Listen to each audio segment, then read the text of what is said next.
So the title of my talk is Demystifying Special Collections and Archives for Independent Scholars. So what we're going to cover today is a little bit of introduction. I'm going to try not to talk about myself too much, but we're going to have a look at some definitions about special collections and archives. I'm then going to talk broadly about the main kind of principles of accessing special collections and archives. Then we're going to have a look at 3 different case studies of access based on what I've worked before, Sussex, Kent, and now UCL, to have a look at how they kind of are open to researchers and give you an idea of the kinds of ways that you might be able to access them. I'm then going to talk a bit about finding material in the UK before going on to talk about finding material in the USA. I'm going to talk a little bit briefly about digital collections and copyright, and then I'll briefly discuss social media. And then finally, I want to talk a little bit about archive neutrality and some of the more recent work we've been doing about trying to diversify the voices that are in our collections and trying to represent lots of different people, which is really important. And then got questions. These I've already emailed the slides to people and we can share them after. And I've included some links at the end as well, so those should go around. There are links in my talk, but I'm probably not going to click and share those unless people are particularly interested, because hopefully it should all be kept within the slides. But if people want to if people want me to demonstrate like how to use different archive catalogues at the end, just let me know and I'm really happy to do that. So my experience with special collections has been quite a long time in the making. I always kind of preface this by saying I didn't intend to work in special collections and archives. It looks quite linear on paper, but actually I did my undergraduate in English and history at Sussex. And I then worked in the library for 6 years because I wanted to stay in Brighton. And then I discovered that I really liked library work. And when I discovered that I could work with special collections and archives, that was kind of that really. I didn't want to do anything else. So I worked with special collections at Sussex between 2011 and 2016. And a big part of that was helping them prepare for a move to a new shared archive facility.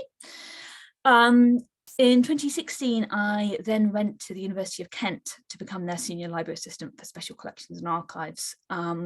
It was initially a year contract and I was basically covering somebody else, and I was essentially responsible for leading all the education and the outreach activity there and doing lots and lots of different other things because we were quite a small team. And I really, really loved the University of Kent. I was there for 6 years until February this year, when I left to go to UCL. During that time, I also qualified to become a proper librarian in 2019. My master's is in information and library studies, so very, very technically, I am a librarian. In the UK, the 2 disciplines are quite separate. You kind of either do a library degree or an archives degree, or museums or something like that. But I did modules within the covered archives within my MA, and my dissertation was very much across the 2. So I have been at UCL Special Collections for about a month now, so I'm very, very new to it.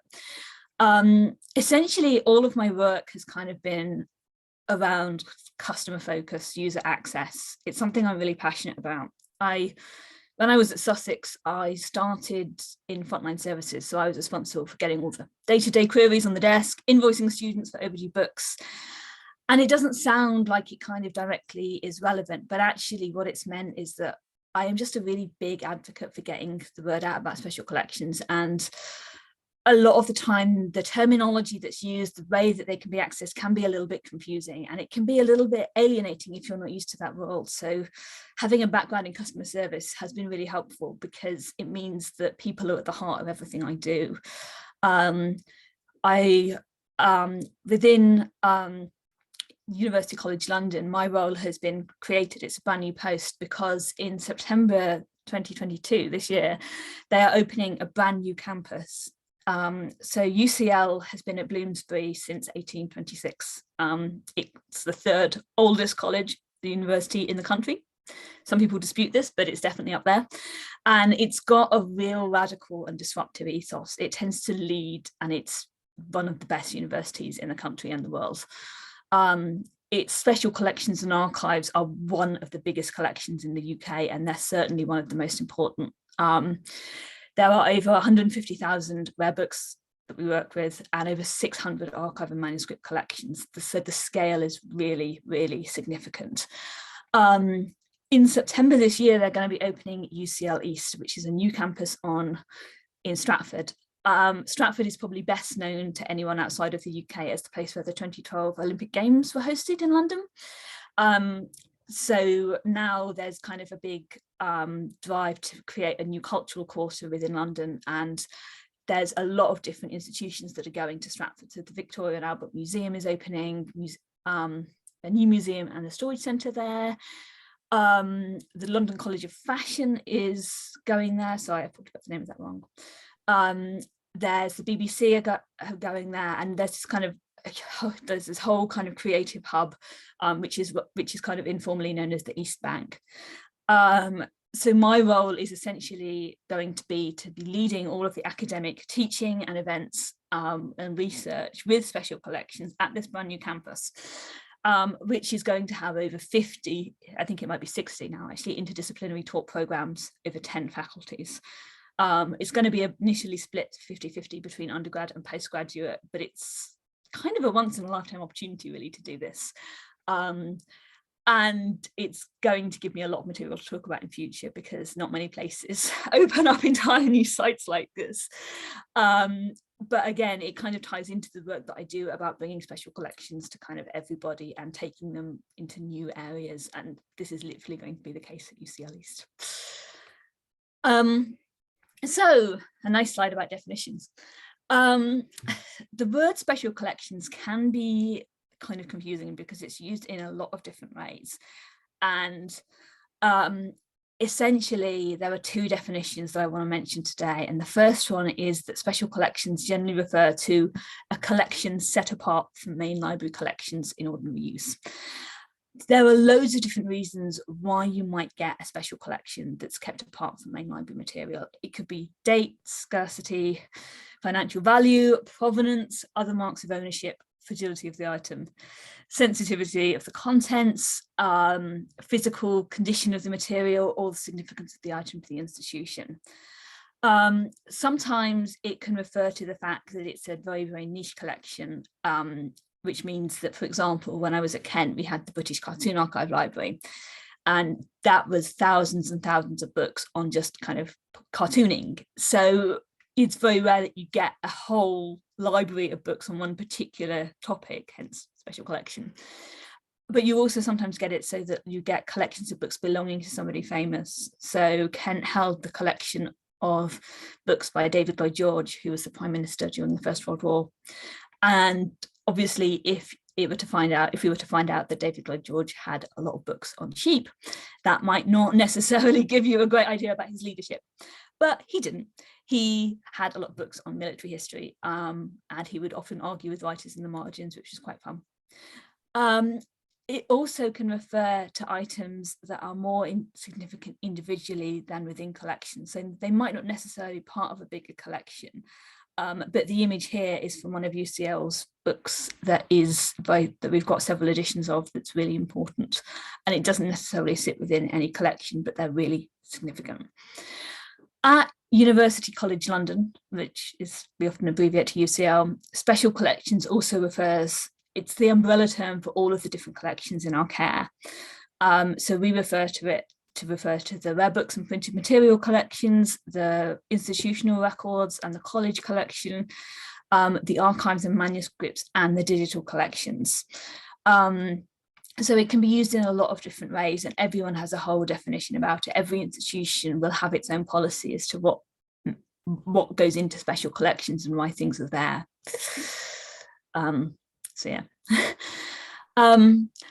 Archives as well is another term that gets used in a lot of different ways. And again, these definitions I'm kind of using for the purpose of this talk, but they're kind of my interpretation of it, my colleagues' interpretation of it. So you might find that they get used elsewhere in slightly different ways. Archives are generally material collected by an individual group that's judged to be of historic value. We'll come back to that term judged later because it's really important. They can be everything from government records, local history records, community and charity records, family and business records. It can be manuscript and typescript documents, notes, photography, ephemera, born digital material now, so we're often working with emails, PDFs, documents, JPEG files, and so on, audio visual material, and much more. Archives are generally collections of information, and those individual bits of information are often known as records. You often get people working in records management who actually deal with the transfer of the kind of current records into archives when they're no longer needed by an organisation after a certain time frame. So for big institutions like University College London, that's a really important process to get right. Printed published material is also often removed from an archive into a rare book collection. And again, everywhere I've worked has kind of managed that process slightly differently. But the term archives also gets used a lot colloquially to refer to buildings. It can refer to the profession that we work in and the teams that manage the collections. So just to give you an idea of the differences, in the 3 institutions I've worked in, Sussex was known as the University of Sussex Special Collections Team. Kent is known as Special Collections and Archives, and at University College London, we are the Special Collections Team. So it varies hugely, even though a lot of the time we manage similar things and we manage similar types of material. So these are some of the broad principles that are kind of important to remember when accessing special collections material. I think there's been a real shift in the profession in the last 20, 30 years. I think traditionally people working within this field were kind of guardians of the material, and it was our job to protect the material and ensure it survived for hundreds of years. And that is still the case. That is absolutely still the case. But I think before, the focus on the material meant that people didn't necessarily feel like it was necessarily open to everybody. And there's been a shift because we've kind of had to acknowledge that people are what really make these special collections what we have. If we didn't have people accessing it, what we would have would be basements full of stuff. And that's nice, but I think there has been a big cultural shift to kind of realize that actually we need to be more open about it. We need to be promoting use more, and we need to be ensuring that people know the value of what we hold and that they can access it. It's for them, it's for everyone. By and large, to that end, you don't generally need to be a member of the institution to visit and use their collections. I'll talk about it more in the case studies, but basically everywhere I've worked, particularly within universities, people assume that you have to be a part of that university to go and use the archives and to access it, and that's absolutely not the case. So if you take one thing away from this talk, I'd really ask you to remember that. You generally have access to things as a member of the public. You don't need to have an ID card. You should be able to visit externally. You should be able to access that information about what they hold online as well. To that end, most places will have information about how external people visit online. There should be an About Us page or a Visit Us page. The procedures might vary from institution to institution as to how that happens, but I have yet to encounter a large-scale higher education institution that doesn't allow public access. Obviously, with that, you know, there are always slight caveats to what material people can access, but that's generally not this. That's generally a universal thing. So if a collection is closed because there's confidential information in there, it won't be because there won't be a difference between people who can access it inside the institution and people who can access it outside. It's very much not like that. Anything that's available for public view means public as in everybody, not just university members. So this is something I could do a whole training session on, but I'm trying to keep it brief here. So there, some of the more confusing aspects about access to special collections, that everywhere has different catalogues. And by catalogues, we mean information online about the material that's held. Sometimes people will refer to this information as a finding aid. You'll find that a lot with archives. But these are some broad principles to discuss. Generally, with rare books and printed material, individual items will be catalogued. So if you were to find something within a library catalogue, it would have information about that specific book. It would have information about the ownership of that book. It would have information about the publication date, and so on and so forth. And that information would largely vary hugely from title to title. With archives, archives tend to be arranged into hierarchies, and they show the relationship between the materials and the original order.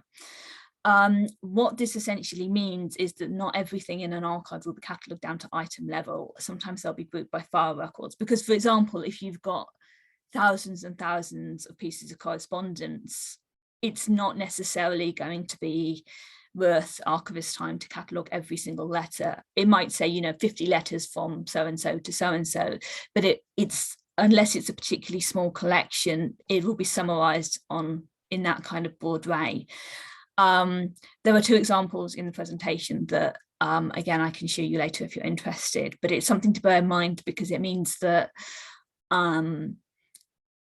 it means that essentially you might not necessarily find things on an item level within an archive, but that doesn't mean it doesn't exist. And I think it's particularly important to remember with archives, because a lot of places will have what we call cataloguing backlogs. They will never have all the information about what they hold online. And sometimes there's a decision that's made that it's better to have like a top level information, like a little bit of information about the collection available online. And it's better to have that for more collections than it is to have one collection catalogue really, really detailed, if that makes sense. The other thing I should probably note within this is that, not particularly with special collections and archives, Google will not pick up everything that an institution holds. It's particularly true of archive catalogues, because the systems that we use to catalogue the material and then display that information online don't necessarily get picked up by Google's trails. So in that case, it's always better to go to an institution's web page and go through the catalogues that way and access them, rather than trying to Google it, because it just won't get picked up. And partly that's good, because the scale of it, if you typed in University College London Special Collections, if it brought up every single item that we held, that would be one terrifying list for you to get to. So it's always better to go through institutional catalogues as a rule. So again, some more principles about access to special collections and archives. Every archive is going to have different opening times and days. Some will do weekends and some will not. I'd say particularly for university collections, you're probably going to find that they open in the week rather than the weekend, because universities tend to work on a Monday to Friday basis a lot of the time. Some local places will maybe have some hours on weekends, but there's no hard and fast rule on this. I have had to tell students before that we're not open at weekends, because, I like to sleep. I'm not going to sleep in the office. But it's always worth checking that information online. In terms of letters of recommendation, it's always worth checking with the institution. And again, that information is generally available on their website. I would say, as a broad rule, particularly in the UK, you don't need a letter of recommendation. We don't tend to use them as much, unless it's a particularly private collection or it's a smaller place. And again, this is just in my experience. It's always worth checking, but it's often not necessary. So basically, don't get a letter of recommendation from a colleague or someone unless you absolutely need it, because most places won't require it now. It's always worth bringing pencils, notepads, backup chargers, particularly if you're going to use your phone to take photos, and your lunch if it's a remote location. I always have an automatic pencil on my neck. I've become one of those people now. But again, sometimes archives can be situated in far off places, particularly with the newer sites. There's not always space centrally. And again, I'll talk about that more in the examples. Things that it is worth checking with the archive, because this will vary hugely, is if you can use a camera to photograph documents, which is particularly important if you're visiting from a long way away. If there is a charge for doing that, some places will ask you to pay a certain fee, which is either generally a day charge or a week's pass if you're going there for a few days. And that will vary hugely. It's always worth checking how you book documents, because there isn't necessarily a hard and fast rule as to how you do that. And I'll talk about that more in a minute. Always also worth checking how many items you can see in a day. Even within University College London, we have 3 different reading rooms that we manage under the team managers, and all of them have got slightly different rules about that, because one of them is at the National Archives and they have a set limit on how much they can see a day. And also that's often dependent on staffing resources as well. You know, if they have a tiny team, it might not be possible to get you out a lot of things in a day, and they might need more notice. It's also always worth checking about using your laptop. Most places now will probably let you, but some of them might not have plug points for you, so you might want to charge it before. Again, that's going to vary a lot by institution. The other thing you also always want to check is how you reference the material that you're going to be looking at, and how you get permission to use items in your personal research, or if you're going to be publishing with things.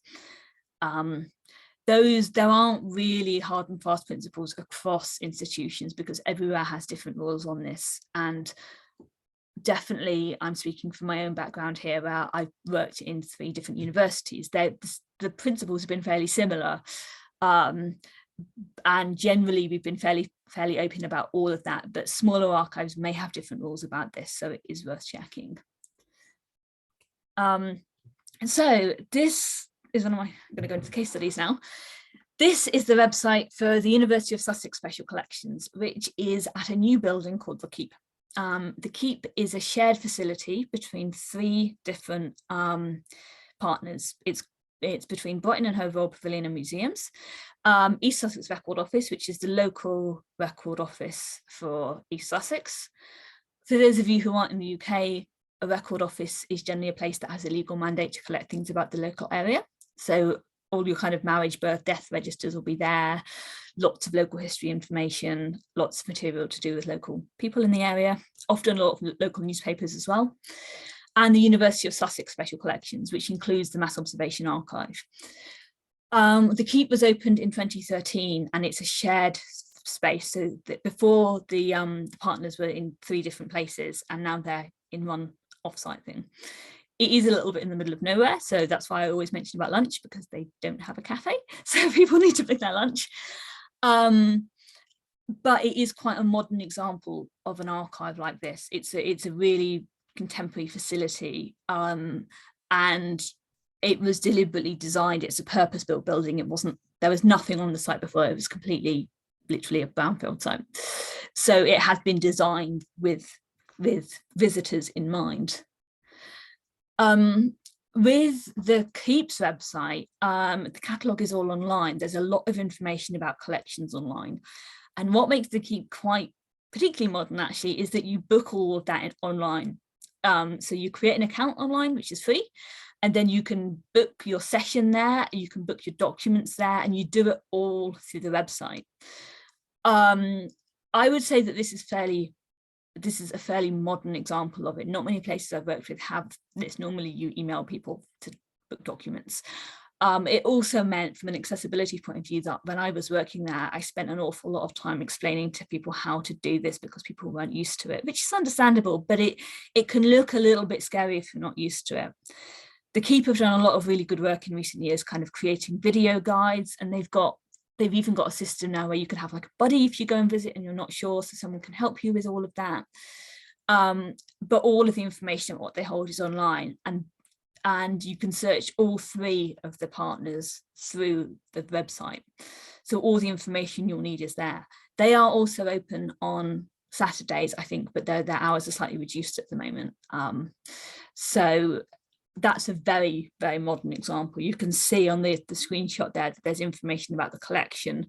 There's a little tab that says browse by hierarchy, so you can see where that information fits into the bigger picture. And then if you wanted to book something, you'd click view at the Keep there. So it's really, really 21st century, this one. My second case study I wanted to point out is my previous workplace, which is the University of Kent. I am very proud of this website. I spent a year redoing it with one of my colleagues, Claire, and it went live just before I left, and it's a much better upgrade. What you can see from this is that, again, we tried to make it so that you could search all of our different collections on the homepage. So this is the first thing you see when you go to the Special Collections and Archive website, and it's much better to go through those 3 links there than it is to try and find things through Google. What we also spent a lot of time working on was the collections A to Z, which is basically an alphabetical list of pretty much all of the collections, give or take, that Kent held. so that you could also browse information about that without necessarily needing to go on the catalogue. So every collection has a little web page that says, this is what this collection is, this is how you access it, this is if it's been catalogued or not. And again, it's open to absolutely everybody. With special collections and archives, you email to book a space in the reading room. There is a system where the University of Kent staff and students could request items through the catalogue, but that was only printed material. It didn't cover archives, and you needed an account for that. But that just meant that anyone who wanted to see something could just email Kent and just say, I want to come in and see this. Information about the collections was available through several different catalogues, which was really important because the British Cartoon Archive, which is part of Kent Special Collections, used to be a separate institution. It was known as the Centre for the Study of Cartoons and Caricature, and it was merged in the Special Collections in 2012. So that's why it has its own separate archive catalogue. But it was open to absolutely everybody. And the British Cartoon Archive also has hundreds of thousands of images of the cartoons that they hold that you can view for free online. So you can go to the catalogue and you can click on you can search for something, click through the cartoon, and you can see it right there. So you don't need to visit. You don't need to log in for any of that. It's a completely free resource, which is great. Obviously, if people wanted to come and see the artwork, you could do that as well. You just kind of needed to email. And again, little plug for the new website, in that Claire did this amazing job of getting a whole thing up on the homepage to showcase different collections. So there's images from the collections there. There's the Max Tyler Music Hall collection, which is being worked on a lot at the moment.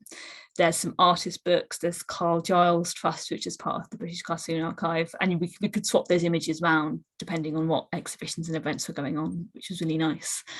And again, we used to have a lot of people visiting from outside the Kent, particularly in the summer. We get people coming over from America to look at the theatre material, because Kent has a lot of stuff to do with popular performance. We have a lot of things to do with Boucicault, who's a 19th century melodrama playwright, and we get people coming over for research visits. I'm pretty sure the comedian Harry Hill came in the other week to look at things as part of the talk. So it was really, really well used from people outside as well. Then finally, my current and new workplace, which is UCO Special Collections. The website, I think, was updated a couple of years ago, and it has a little scrolling thing on the front, so you can see there's a link to the Treasures from UCL book, which you can view for free online. We have social media. We have a whole page on research and teaching, which is kind of where I'm working. And there's a lot of information on this website. I mentioned before that University College London has 3 different reading rooms. It has the South Junction reading room, which is the one at UCL's campus, which is basically just, if you look at my background, it's kind of just below in UCL's main building. It has a reading room at the National Archives, because a lot of University College London's material is stored at the National Archives. There's about 10 kilometres of material that we look after, and about 7 of that is held at the National Archives. So we have our own reading room there. And we also, the Institute of Education, which merged with UCL in 2014, they have their own incredible collections, which we look after, and they have their own reading room as well. With all 3 of those, you email to book in. There is a brilliant reader services team. And you can email them with any queries, and they can explain how it all works, because it's big. It's a much bigger scale place. I'm going to plug this because my colleagues have been working on this really well, really, for the past year. It's just literally gone live in the past couple of weeks. We have switched from using digital for an online collection system to Alma Digital. And there are loads and loads of images that you can view from our collections for free online. Again, the link's in my presentation, but the screenshot here, you can see that there's material online to do with the George Orwell archive, which we hold. There's a lot of material on eugenics, because UCL has a fairly strong connection to that. Lots and lots of information about the University UCL's history, if you're interested in that, which is pretty cool, because it was founded in 1826. There's a lot of history there. It's a really interesting institution. And a lot of the subjects that are taught at university now, like geography, were pioneered at UCL. There's also things like material from my Hebrew and Jewish collections, some medieval manuscript fragments, which I got to teach with the other week, which are amazing. And there's been a lot of really great work done in the past couple of years to get this website ready to launch now, so that you don't need to be a member of UCL to log into this. You can click it and you could look at everything for free online. We also have an annual fellowship scheme that supports external researchers in our collections, which I'm very happy to pass on information about. We've just appointed the 2 people for this year, but it runs annually. So they've actually got money that's set aside to help people with bursaries to come in who want to use our collections, which I think is really great. It's a really great initiative. And so far, everyone's looking at lots of different collections, which is fantastic. So finding material in archives in the UK, there are lots of different ways to do it. And these are a couple of my favourite resources. Archives Hub is a really, really great project. A lot of these are supported by JISC, which does a lot of work with UK higher education institutions, and Archives Hub is hosted by JISC. Archives Hub is a really great website for finding material in your research. It says there are over 350 institutions there. I'd say it's mostly got a higher education focus, but it's not absolutely everything. What I really like about Archives Hub, and you can see from the screenshot in the slides that I'm going to send around, if you just click on the image, it will take you to Archives Hub. But what I really like about it is there's lots of different links and kind of case studies of different collections. So if you're not really sure where to start, you can actually have a browse of those. I know that we wrote one a few years ago when I was at Kent for the pantomime collections that we had. And there's lots of guidance as well. There's lots of advice on how to search things. But it's a really, really helpful starting point. If you're interested in a particular person or particular topic in the UK, it's a really great place to narrow it down. The other one that's really, really helpful is the National Archives Discovery Tool. As a rule of thumb, I would say that if it's going to be within a local record office, or a county record office or something, and of course the National Archives, discovery is a good point of call, because again, you can do a similar thing. You can search for a particular topic or theme or person, and it will search all of the information that is held. And there's lots of subject guides as well, with both the National Archives and a UK-wide focus. The one thing I would probably caveat these resources to, which isn't really obvious, is that a lot of the time institutions have to submit their own data to these projects. They have to say, okay, this is what we hold, and upload it. It's not done through a trawling, it's not a case that the website will go and trawl catalogues to find out what we have. The reason I note that is because these collections are often a good guide, but say if you find a reference to something, say if you found a reference in a book or a paper to a collection and you went on Archives Hub or Discovery and it wasn't there, your default reaction might be to go, oh, well, that doesn't exist then, that must be wrong. And it's not necessarily the case, because it relies on institutions having the resources to be able to upload to this. For example, I'm pretty sure that Kent's records got updated on Archives Hub during lockdown. We didn't start existing during lockdown. Kent Special Collections have been around since the 1960s. But it does depend a lot on resources. So always take this kind of information with a little bit of a pinch of salt. And if in doubt, go and Google the institution, essentially, and go to their holdings. And if not, drop people a line. From what I understand, in the USA, there isn't really the equivalent of Archives Hub or the National Archives Discovery, in terms of there isn't a central database that I'm aware of that searches all the institutions in the US. So again, this is just my understanding. You often have to go through the individual institutions, and the amount of information they have online will vary a huge amount. There isn't somewhere you can just search to see. But the really good thing is that there are some really, really amazing websites out there that institutions have been working on. So the Beinecke in Yale's got an incredible website. There's a screenshot here from the Howie Ransom Center, which has a lot of literary manuscripts down in Texas. And the Library of Congress, of course, has a lot of information, and a lot of collections are held within it there. I'm very happy to be proven wrong on this. This has just been my experience, that it's not as available centrally. But again, that doesn't mean that access is prohibited. It just means that you might have to do a little bit more digging to find it. But they also have some really great websites, like I said, for kind of finding things online. And a lot of the time, places like the Howie Ransom Center have got really great information available online as well. This is probably one of the things I could sing about until the cows go home.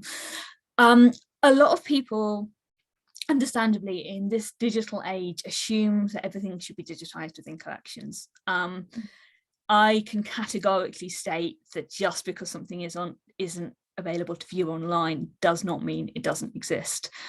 And it's not really something that people necessarily understand about it. People think putting things online is quite easy, and I can tell you from a heritage point of view, it's really, really not the case. When we talk about catalogues and information, largely what that means is I'm talking about a list of information about relating to an item. I'm not necessarily saying that that item will literally be digitized so you can view it online. And the reasons for this are really complex. They're really complex, and I could bore you about it for a really long time. But essentially, making things available digitally is really, really time and labor intensive. It requires having a lot of specialist equipment. It requires having the storage or the website to be able to do it. So, for example, the University of Kent hasn't got a digital collections page yet. There's things that you can view through the catalogues, but there isn't like a central hub like UCL has, for example, because it's really complex to do, and it's you know, the amount of storage it requires is a lot. Kent does an awful lot of amazing digitization work, and even more so recently, but there isn't necessarily a hub for you to do that, to put it online. It requires a lot of web space, basically. And also, on a practical note, it can be incredibly tricky to digitize items accurately, particularly if they're fragile. And that is a whole other level for material that's still in copyright. Kent did some really great work about to do with audiovisual archives, because it holds the stand-up comedy archive, and there's a lot of recordings from there from 1980s and 1990s comedians, which are great. However, we did a lot of work to digitize them so that you didn't have to play the tape every time. But just because we had them digitized didn't mean that we could send them out, because that would be in breach of copyright. So Kent had a special computer that you could book into. You could email them and say, I want to listen to this, and you could absolutely go in and take your headphones or use their headphones to listen to the recording. But what you couldn't do would be sent that file digitally, because that would breach copyright. And that is often a big factor in what goes online and what doesn't, because some institutions, you'll find that some projects get digitized through subscription only resources, but a lot of the time clearing that copyright is really complex.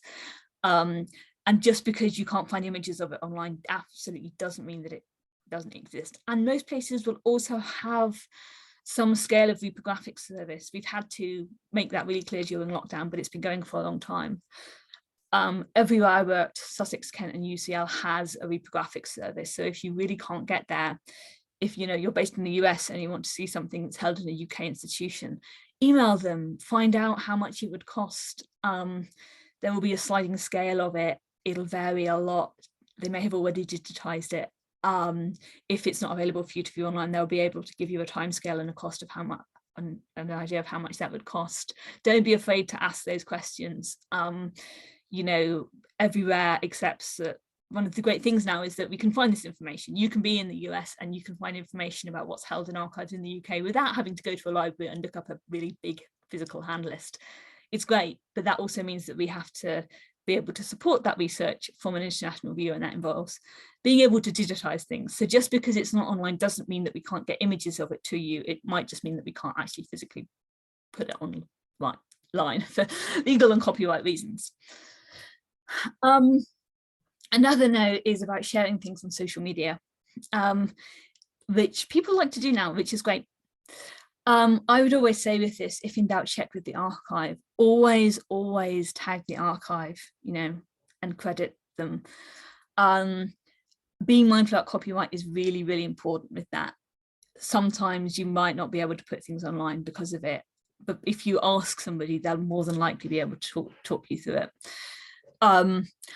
It's also often easier to share kind of spans of documents, if you like, because basically what archives want to avoid with social media is if you're taking a photo of an item, if somebody else could then zoom in on that and read it and copy it, that's physically reproducing the item, which is generally in breach of copyright. So sometimes it's easier to kind of show like a broad span of documents rather than the individual things, because we're very, very cautious about accidentally duplicating entire archives online. The one thing I would say is that stories of positive use and impact are always a really great idea. We like to know if you've come to an archive and you've had a great time. We really want to know that, and we really want you to shout about it. That's absolutely fine. With all of this, I would say don't be afraid to ask stuff there. You know, I'm a people person. I love it. I love getting to work with researchers. Getting to know about what you're working on is genuinely one of the joys of my job and working in this field. We are always more than happy. We would far rather that somebody ask these questions about, can I put this online? Can I share it? What do you think? You know, and we'll tell you how to do it properly, rather than you just assuming that it's fine and then us finding that there's loads of stuff online that shouldn't be. We don't want to be scary. We're nice. It's just, it can be a little bit tricky because of the copyright stuff. And we don't want these images winding up everywhere. This is another really important point that I think is important to be mindful of. Archives are not neutral spaces. They're not, there are decisions made about what goes in there and why things get kept in there. A lot of the time places have really good collections management policies, but you know, there's a real important side to be aware of, that it costs a lot of money to store material. It costs money in terms of physical basements to ensure that we have the conditions in terms of humidity and temperature to keep everything safe. It costs money to ensure that those areas are secure. It costs money to employ staff to catalogue them and make that material accessible. And, you know, we have to make decisions within this profession about what goes where. We don't want collections to wind up in places where they're not going to be used. And so that's why you'll often find that a lot of, particularly within universities, collections will have certain strengths. There'll be certain areas that they collect in and certain areas that they don't, because you don't want to have collections that people don't know exist and that don't complement everything else. There's always going to be exceptions to that, but there, you know, there is an important decision-making process, and I think it's really important to be mindful of that. Obviously, you get things about historical destruction of documents as well. I think with everything that's going on in Ukraine at the moment, there's been a lot of discussion about trying to record cultural impact, you know, and record that legacy, because documents are powerful things.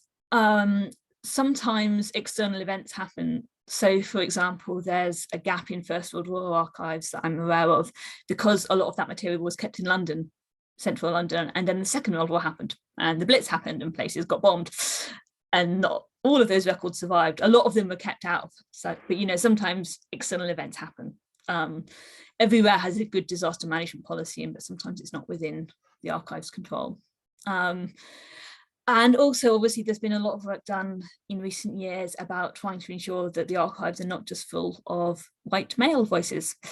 So University College London has been running a volunteer project for, it's just starting its second year now, which is called Liberating the Collections. And we work with a team of remote volunteers who are going through our many items to identify a range of all kinds of different voices. So they're researching everything from representations of disability through to women bookbinders, to women authors, through to different ethnicities. And there's somebody working on different religions within the archives and the collections. And that's something that UCL has been pioneering the past couple of years. And we've got a list of like hundreds and hundreds of items that we're going to take forward to use in teaching, to diversify what we're using, because when you work with big collections, you could wind up using the same handful of things the whole time. And what we're trying to do is ensure that they're much more representative, and that we know that they're much more representative. And it's a really great volunteer project. So I just wanted to give a little shout out to that, because we're just starting the second round of it. That was pretty much my talk. There are some links that I've got in the PDF that I've got in the PowerPoint. But does anybody have any questions? Where did you say we would get the resources? Are you going to email? Oh, we'll share that. We'll circulate the slides. Okay. All right. Thank you. I'll also send on some information in a minute about digital collections, because I know that the National Archives have got some great resources on that. So I don't know if Novice to Know-How is open to everybody, but they are doing a big push in the UK to make that information available, because it's a new thing, you know, it's a big scary world and there's a lot of scary tech names about stuff. So they're doing a lot of work nationally to kind of make that available. I'm fairly sure that goes for kind of managing digital records too, because basically with paper, if you put it in a box and keep it out of sunlight and keep it away from humidity, it's generally pretty happy for hundreds of years. You know, if you want to feel really old, you ask students what the save button looks like and they think they don't understand that it was a floppy disk. And, you know, with technology, formats are changing a lot of the time, and there's a big awareness from the National Archives that not only do we need to have the skills to be able to do that, but we also need to practically know how it works. And also just digital preservation, preserving like Claire, who I work with at Kent, is the digital archivist, so it was really her thing. And I'm not an expert in it by any means, but there are some really great resources out there for both people working in the field and people who have digital files and don't want to lose them. Essentially, the main thing to bear in mind, other than the cheap hard drives thing, is keep things in accessible formats. If you've got something really niche, like a, I don't know, paint shop faux file or something, if you can get it in something that's a bit more standard, that's often happier, but there are standards for that. Okay, well, thank you. We will take you up on your offers. If you have any more ideas, if anybody else has any ideas following up from Jo's presentation, then we'd love, please let us know, because we will be developing our events program for later in the year, fairly soon. Looking to pull that together. So and any ideas? Sorry, Jo. No, I was going to say also, like, you know, I totally understand that as independent scholars, you have to work twice as hard to get access to all of this stuff than everyone else. You don't necessarily have the institutional support in terms of people you can pull on and annoy about this kind of thing, you know, and it can feel a little bit distant. And I really empathize with that, and I will do anything that I can to help with that, because particularly with special collections and archives, we are there to support our internal communities, but we also, you know, it's the external research that keeps us going and is a justification for what we do. So just because I'm attached to UCL does not mean by any means that I don't, you know, that I have to help UCL people above everybody else. You know, we're open to everyone. Okay, thank you. Any more comments? Sorry, my name seems to have changed to Amanda. I forgot to change my name tag. Not Amanda. Yeah, it's just she usually operates the NCIS Zoom account. She's busy celebrating her wedding anniversary tonight, so that's why she's not with us. Can I just say thank you, Jo, and I hopefully this is the first event of a series on related topics. I think we'll be very impressed. I've learnt a lot. Excellent. And that's, I mean, I know I'm biased, but even so. But I just say thank you. And if any questions, either email Jo or drop Amanda or me a line, and we can forward them on to Jo, and looks like there's a collaboration starting. Okay, thank you. And thank you, everybody. Thank you. Thank you very much. Good night. Weekend. Right, thank you, Jo. Right, bye. Bye. Thank you.